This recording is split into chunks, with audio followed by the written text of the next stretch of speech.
এতদিন যে বিষয়টার আশঙ্কা করছিলাম ফাইনালি সেই বিষয়টাই বলে দিল। অর্থাৎ শুনেন কি বলে। তো তারাবি তো নফল নামাজ, সর্বোচ্চ সুন্নাহ। কেউ যদি তারাবি নাই পড়ে বা সে কি জাহান্নামে যাবে?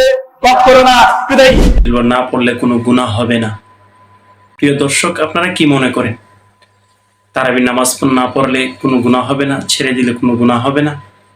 দেখেন ওলামা একরাম কি বলে। আর এই অ্যালার্জি শুরু হয় রমজান মাস আসার কিছুদিন আগে থেকে। একদল আপনাদেরকে বলবে কম পড়ো, সমস্যা নাই। আরেক দল বলবে 8 পড়লেও চলে। আরেক দল গত 2 বছর আগে একজন বলছে 4 রাকাত পড়লেও চলে। কয়েকদিন পরে বলবে না পড়লেও চলে। তারাবির নামাজ না পড়লে কি গুনাহ হবে? তারাবির নামাজ না পড়লে অবশ্যই গুনাহ হবে, সন্দেহ ছাড়া গুনাহ হবে।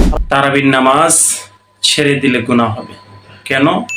দেখুন, দরুল মুখতার 2য় খণ্ডের মধ্যে আসছে বাবু সলাতে তারাবিহ, এর মধ্যে আসছে যে সলাতুন তারাবিহ হচ্ছে কি সুন্নতে মুআক্কাদা। তো এই সুন্নতে মুআক্কাদা এর বিষয়টা কি, মুআক্কাদার ফতোয়া কি বা সুন্নতে মুআক্কাদার মাসালা কি? আসুন দেখুন আমরা কিছু কিতাব থেকে। যেমন হানাফি মাযহাবের মধ্যে আছে, ইনদাল হানাফিয়্যাহ, হানাফি মাযহাবের মধ্যে আছে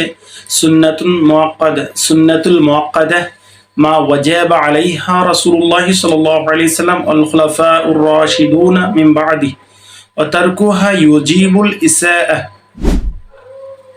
বুঝতে পারছেন যে সুন্নতে মুআক্কাদা এটা রাসূল সাল্লাল্লাহু আলাইহি সাল্লাম থেকে ধারাবাহিকভাবে যেটা চলে আসছে এবং খোলাফায়ে রাশিদিন যেটাকে ধারাবাহিকভাবে পালন করছে।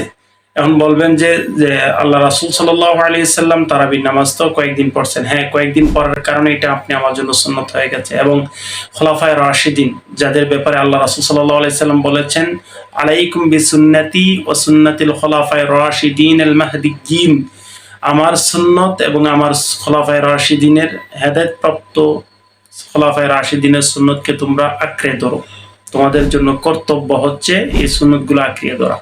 তাই সুন্নতে মুআক্কাদা কি সেটা আমরা জানলাম যে হযরতে ওমর রাদিয়াল্লাহু তাআলা আনহুর জামানায় তারাবির নামাজকে জামাতবদ্ধভাবে পালন করা এটা ইজমায়ে উম্মত হয়ে গেছে। ওমর রাদিয়াল্লাহু তাআলা থেকে আজ পর্যন্ত কেউ এটাকে অস্বীকার করেন নাই, কিংবা সাহাবা একরাম, মুহাজির সাহাবা একরাম ছিলেন, আনসার সাহাবা একরাম ছিলেন, কোন সাহাবী এটার বিরোধিতা করেন নাই, বরং এটাকে সকলে সম্মতি জানিয়েছেন, যেটাকে ইজমায়ে উম্মত বলা হয়।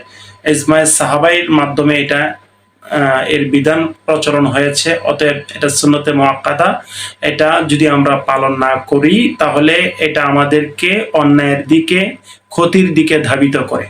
যেটা আমরা দেখলাম ইমাম আবু হানিফা রাহমাতুল্লাহি আলাইহি এবং হানাফি মাযহাব যারা অনুসরণ করেন তাদের কাছে ফতোয়া হচ্ছে যে ওয়াতারকুহা ইউজিবুল ইসাআহ, যে এটা ছেড়ে দিলে ক্ষতির দিকে মানুষকে নিয়ে যায়, অন্যায়ের দিকে নিয়ে যায়।